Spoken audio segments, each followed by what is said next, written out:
anak ini injek tangan saya. Ditanyain sama guru gue kan, injek di mana gitu. Pokoknya dia nginjek tangan saya. Gitu. Saya nggak terima. Saya mau anak ini di sini, buat penari-penari di sini. Akhirnya dibawa gitu sama guru gua yang cowok, dibilang gini, ya udah kamu ikut saya aja pulang gitu kan.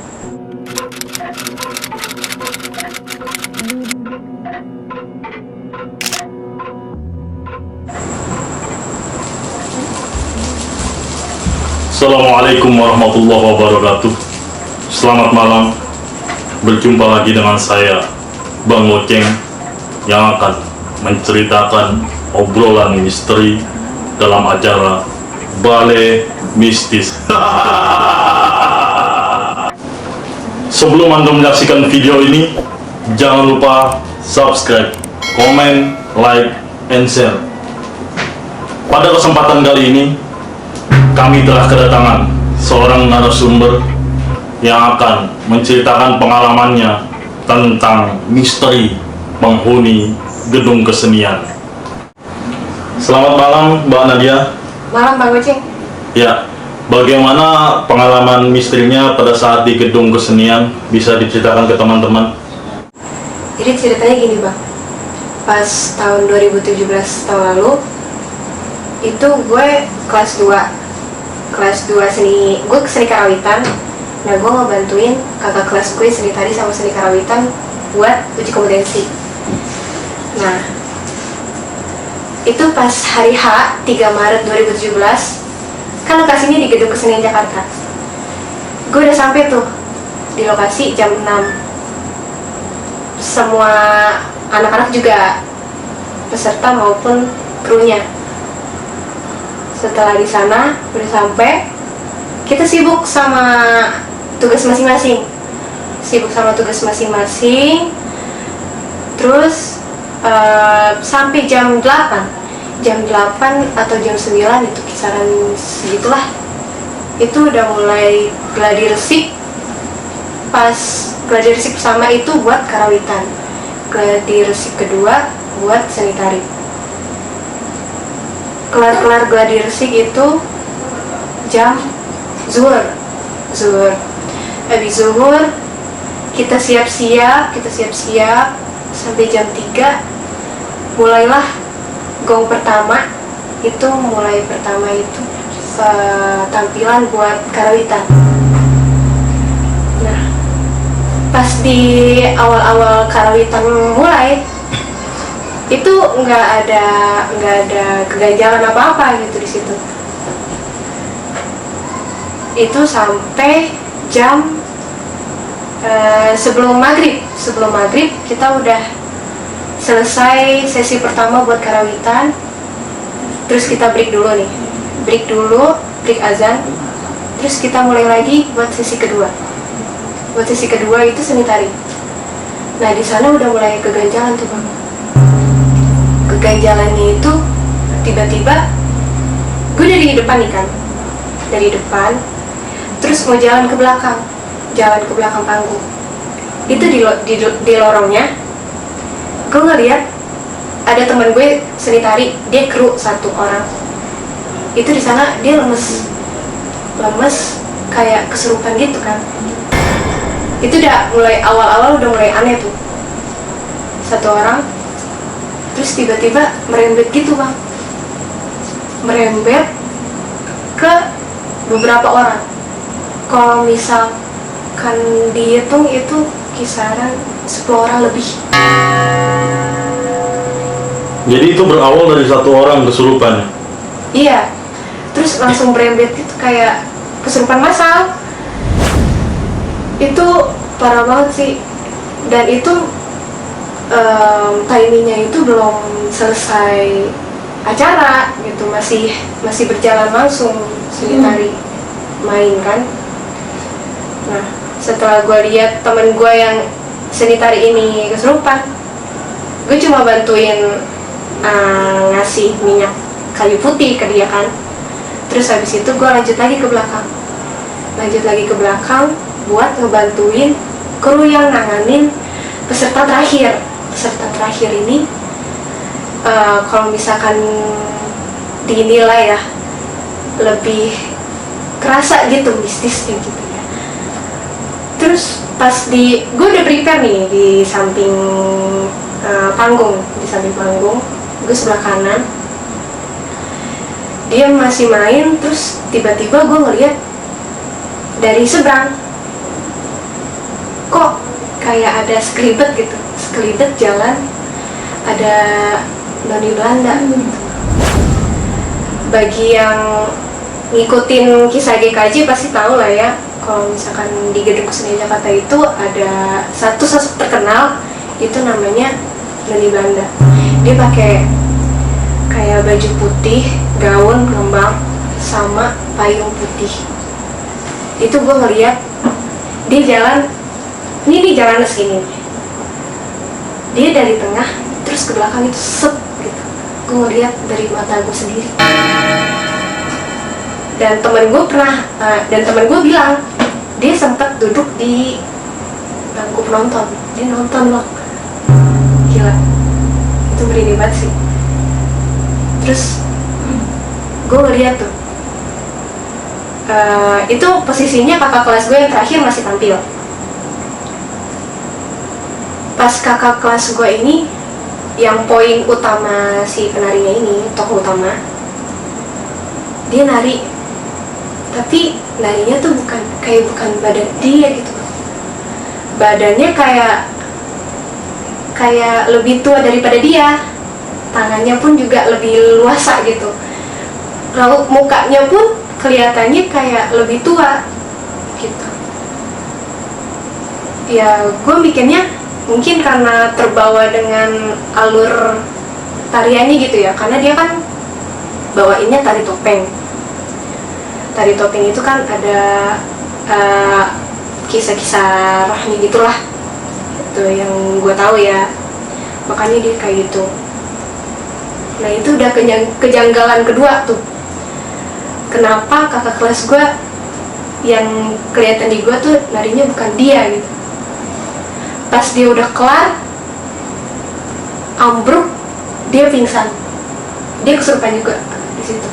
Itu masih di atas panggung? Masih, tapi beruntungnya lampunya itu kan ngedrop gitu, kayak gelap gitu kan endingnya, jadi nggak kelihatan ke penonton. Terus dibawa ke belakang, gue ngebantuin buat alat-alat panggungnya itulah, ngebenahin. Setelah gue ngebenahin panggung, gue ke belakang tuh, ke gedung belakang. Terus gue ngeliat temen gue nih, si Afifah namanya, Ipeh, gue manggilnya Ipeh. Gue ngeliat dia udah lemes di salah satu sofa kayak gini, udah lemes, sama salah satu guru perempuan. Terus gue nanya, "Bu, ini kenapa?" gitu kan. Terus kata dia, "Gak tahu, ini kayak ini juga kena" gitu. Gue bingung kan harus ngapain. Terus gue panggil, Peh, lu kenapa? Coba bangun Peh, bangun, semangat, melek gitu. Dia nggak bisa, tetap kayak merem matanya, terus raut mukanya tuh kayak gini deh, terus kayak ngeraung gitu, kayak lemas gitu kan. Nggak bisa gitu. Tapi gue ngerasanya tuh dia masih kuat, makanya gue sempat ninggalin dia buat nyelesain tugas gue di sana. Tugas gue itu ngebenahin alat-alat makeup MC kan di sana, leader official MC maksudnya. Setelah itu udah kelar, 15-30 menitan lah. Pas gue balik lagi ke IP, ternyata dia masih dalam keadaan lemes gitu. Gue nggak tahu ya itu udah kesurupan atau gimana itu disebutnya, atau entahlah, gue nggak tahu. Pokoknya intinya dia lemes, terus matanya nggak bisa kebuka. Akhirnya gue bantuin, gue panggil, Ipe bangun Peh, melek, matanya melek, paksa gitu kan. tapi nggak bisa. Dia bilang nggak bisa, berat, matanya berat. Akhirnya gue pencet, karena kan kata orang kalau misalkan orang kesurupan gitu ya, itu jempolnya dipencet. Akhirnya gue pencet jempolnya, gue baca Al-Fatihah, Al-Ikhlas, ayat kursi, pokoknya semuanya deh yang gue hafal. Tapi respon dia cuma nendang gitu, kayak ngeberontak gitu kan. Tapi nendangnya nggak kenceng banget gitu. Akhirnya guru gue yang cewek itu, dia manggil salah satu guru cowok yang istilahnya bisa lah gitu, bisa mengusir itu gitu. Terus dia datang, dia bacain ayat-ayat, dia juga bilang sama Ipe mulai, jangan dipaksa, jangan dibiarin yang di dalam kamu itu, jangan dibiarin yang di dalam kamu itu merintah kamu di dalam gitu. Akhirnya tetap Ipe itu nggak bisa respon, melek matanya nggak bisa. Ya udah, akhirnya dibawa ke luar gedung kesenian. Akhirnya dibawa ke musola.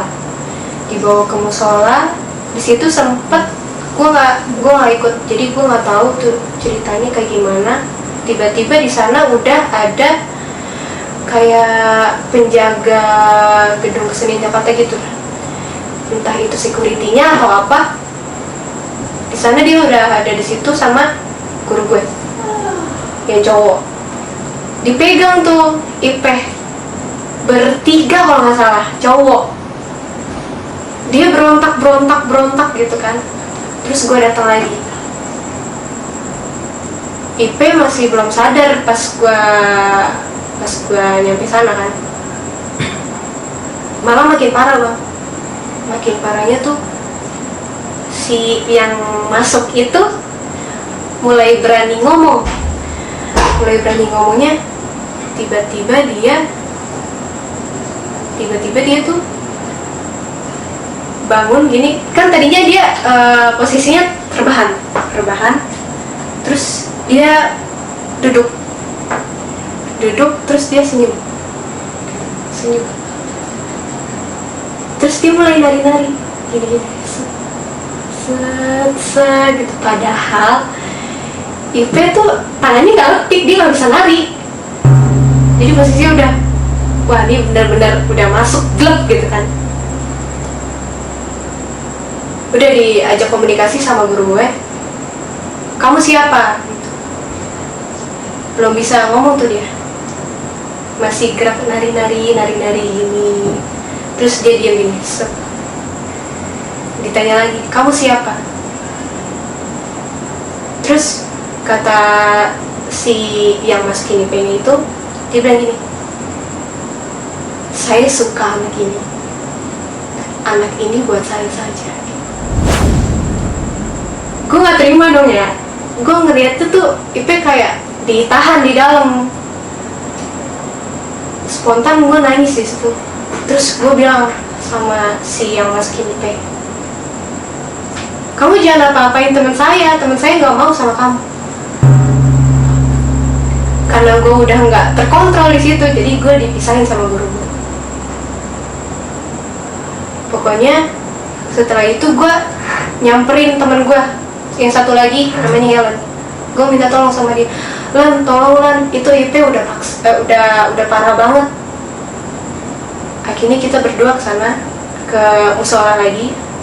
Terus kita ngeliat, nah si Ipe ini masih dalam keadaan kesurupan. Itu udah lama bang, itu udah satu jaman dia kesurupan. Terus kondisinya tuh dia pingsan, dia bangun lagi, berulang-ulang terus. Pas gue nyampe sana sama Ellen, dia bilang, si yang masukin IP ini, anak ini injak tangan saya. Terus ditanyain sama guru gue kan, injak di mana gitu. Pokoknya dia nginjek tangan saya. Saya nggak terima. Saya mau anak ini di sini, buat penari-penari di sini. Akhirnya dibawa gitu Kak, sama guru gua yang cowok, dia bilang, ya udah kamu ikut saya aja pulang gitu kan. Itu tuh dipaksa tuh sama pak guru gue kan. Udah kamu ikut saya aja. Tadinya si yang masukin IP tuh bilang, gak mau, saya mau di sini, saya mau tetap di sini. Itu sampai badannya tuh berat banget Bang. Gue ikut pengen bawa dia kan, tapi berat banget, bener-bener tenaganya berat banget. Akhirnya dipaksa digopong diangkat kan, diangkat bareng-bareng 3 orang. Akhirnya dia dimasukin ke mobil. Tadi sempat berontak di pintu mobil, gak mau, saya mau diem di sini. Tapi akhirnya lemes juga, akhirnya dimasukin. Di dalam mobil itu gue ikut sama temen gue yang satu lagi, Helen. Di sana gue di posisinya di paling belakang. Nah, IP itu di bagian tengah sama guru gue cowok satu lagi cewek di sini. Pokoknya posisi 1, 2, 3, 4, 5, 6, 7 orang di mobil. Di sepanjang jalan gue baca ayat yang gue hafal, sama Ellen baca Alkitabnya, gue baca Al-Quran, baca surat-surat kecil. Di sepanjang jalan itu udah makin parah lagi Bang. Bukan satu lagi yang masuk si IP yang gue tangkep ya, itu udah di jalan dia sempet mau nyakar guru gue yang cowok gitu, kayak gitu ke mukanya. Terus abis itu dia kayak ketawa-ketawa gitu. Terus disuruh baca sama guru gue kan, baca IP, baca Al-Quran, baca surat kecil, surat pendek, Al-Fatihah. Terus kata dia, nggak bisa gitu, mulutnya kekunci gitu kata dia. Terus kita bantu lagi. Tiba-tiba dia diem, dia bangun, matanya melek. Gue sama Helen di belakang ngeliatin tuh kan, dia kenapa, dia udah sadar apa belum gitu. Ternyata dia begini gitu, nengok ke belakang pelan-pelan, mulutnya senyum dikit kayak sinis gitu, terus melotot matanya ke arah gue sama Helen. Sumpah gue merinding banget di situ. Terus setelah itu tiba-tiba ada yang nimpuk batu di belakang. Padahal yang gue lihat tuh jalanan sepi gitu, udah malam kan, otomatis sepi. Jam 11-an, setengah 12-an lah. Nah itu udah pikiran wah dia udah makin gak bener gitu, ninggalin gedungnya kok malah makin gak beres gitu kan. Akhirnya nyampe di sekolah, kan dibawa lagi ke sekolah gitu. Itu hitungan udah, si IP itu hitungan udah kesurupan kisaran 3 jam, 3-2 jam mana. Bayangin aja Bang, itu lama banget.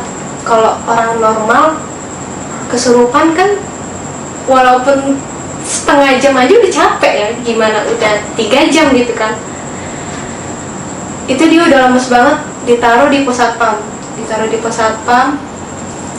Itu gue udah gak denger lagi tuh dia ngomong apa, si yang masukin IP. Pokoknya yang gue dengar, dia cerita kalau ada salah satu di antara kalian yang berniat jahat di sana gitu, kata yang masukin IP. Gue nggak tahu ya itu yang ngomong satu makhluk sama yang nari-nari itu atau bukan. Pokoknya dia nyampein kayak gitu. Terus kita udah mikir tuh, wah ini siapa nih yang bikin kesurupan massal ini kejadian gitu kan. Tapi ya sampai sekarang kita nggak tahu jawabannya siapa gitu. Setelah itu kita panggil omnya Ipeh di situ. Yaudah kita panggil keluarganya aja deh. Gitu. Panggil keluarganya, omnya ini nyampe ke sekolah. Omnya nyampe ke sekolah, dia baca-baca, sama baca-baca surat pendek kayak gitu-gitu. Terus abis itu disembur Ipehnya tuh gitu kan. Akhirnya dia sadar dari kesurupannya. Begini Mbak Nadia, dari cerita yang Mbak Nadia sampaikan tadi, ada satu hal yang menarik perhatian saya.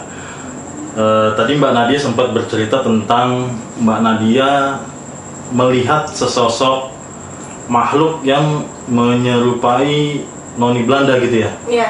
Ya, jadi apakah benar di gedung tersebut mitosnya dihuni oleh sesosok noni Belanda seperti itu ya? Dan sosoknya itu seperti apa, bisa diceritakan kembali?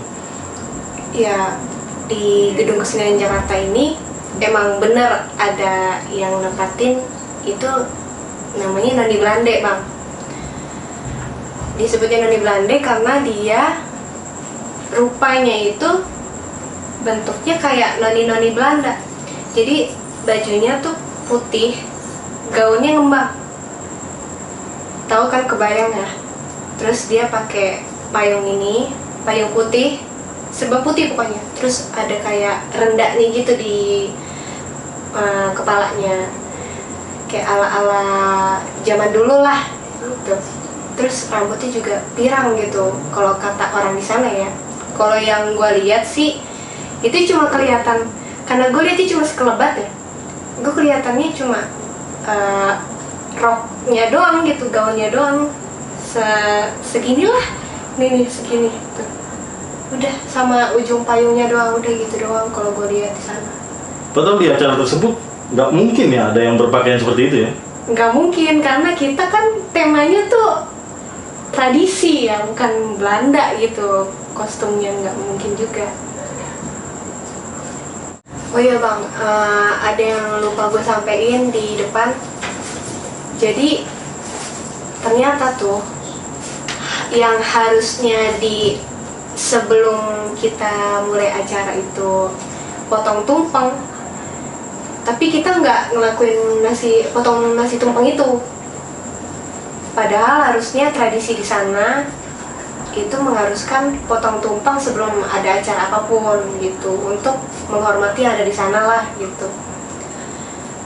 Dan pas guru-guru lihat nasi tumpengnya nih, pas udah kelar kan lupa dipotong, otomatis ya semuanya masih lengkap lah harusnya kan.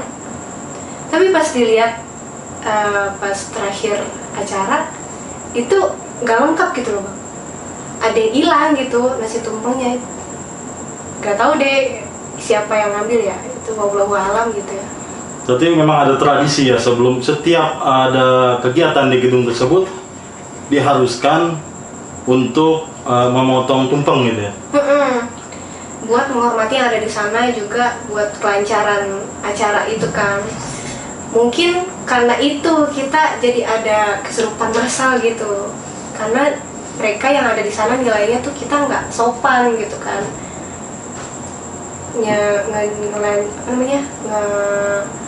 Nyediain acara di sana tapi nggak syukuran gitu. Tumpengnya sudah tersedia tapi lupa ya.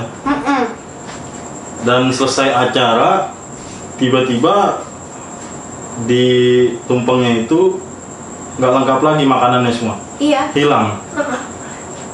Nah, setelah beberapa hari kemudian, si Ipe ini kan udah siuman juga. Nah, dia cerita nih ke kita-kita yang dia alamin pas di Gedung Kesenian Jakarta itu. Ternyata sebelum dia kesurupan itu, dia sempat ngebantuin teman-teman yang kesurupan juga gitu. Setelah ngebantuin itu, dia pergi ke ruang makeup karena dia ngurusin makeup kan. Pergi ke ruang makeup, tiba-tiba dia ngerasa sedih di situ. mungkin dia ngerasain yang ada aura di situ kan, jadi dia ke bawah. Terus pas maghrib pas maghrib ternyata dia jajan keluar ke seberang gedung kesenian Jakarta tuh, lewatin pohon besar. Dia katanya nggak sengaja injek lembek gitu katanya. Ih, apa nih keinjek gitu. Tapi dia tetap lewat gitu. Nah, itu tuh yang ngomelin dia yang tadi tuh. Tadi anak ini injek tangan saya gitu. Ternyata dia injeknya di seberang gedung kesenian Jakarta itu yang di bawah Pungberingin. Nah, dia juga ngasih tahu katanya yang di posisi dia kesurupan itu dia ngerasa dia diikat di bayangan dia, di pikiran dia, diikat pakai tali, terus dia kayak mau dibuang gitu, dibuang ke kali yang di seberang gedung kesenian Jakarta itu, yang tempat dia injek si tangan nenek ini gitu. Makanya dia kayak sempat nunjuk juga kan, itu dia ngebayanginnya kayak mau dijatuhin ke kali itu, diikat tangannya. Terus pas di mobil juga dia kan sempat nyakar. Gue ngiranya itu kayak dia masuk macan, harimau gitu lah, buaya gitu. Ternyata bukan. Dia bilang dia itu kemasukan yang menjaga gedung kesenian Jakarta itu. Sosoknya besar, hitam, terus rambutnya gondrong, kayak kribo gitulah, kayak gitu bang. Dan dia juga sempat bilang ternyata bukan cuma 1, 2, 3 gitu, nggak cuma bisa dihitung jari gitu. Ternyata ada 11 roh gitu yang masuk ke dalam tubuhnya. Dan di sepanjang jalan itu dia bener-bener ditunjukin kalau jalan itu mengerikan gitu, ada makhluk halus di sepanjang jalan kayak gitu bang. Makanya dia sempat ngerasa aduh takut banget gitu, sedih banget gitu. Baik Mbak Nadia, dari cerita yang Mbak Nadia sampaikan tadi, kira-kira apa pesan moral yang bisa disampaikan kepada teman-teman semua? Untuk pesannya, jadi teman-teman kalau misalkan ada acara yang bersangkutan dengan masa lalunya, ada misalkan tahu gitulah ya, ada ininya, ada makhluknya kayak gitu-gitu. Jadi ya syukuran dulu lah, walaupun nggak tahu ya itu ada masa lalu rohnya atau enggak, yang penting syukuran. Pokoknya minimnya itu baca doa lah gitu, baca doa bareng-bareng. Terus sebelum, kalau mau melakukan aktivitas itu yang penting utamakan tubuhnya fit dulu, jangan sampai lelah pas hari mau aktivitas gitu. Terus jangan sampai sompral gitu bang. Baik, itulah tadi kisah misteri penghuni gedung kesenian. Tetap nantikan video kami selanjutnya hanya di Balai Mistis.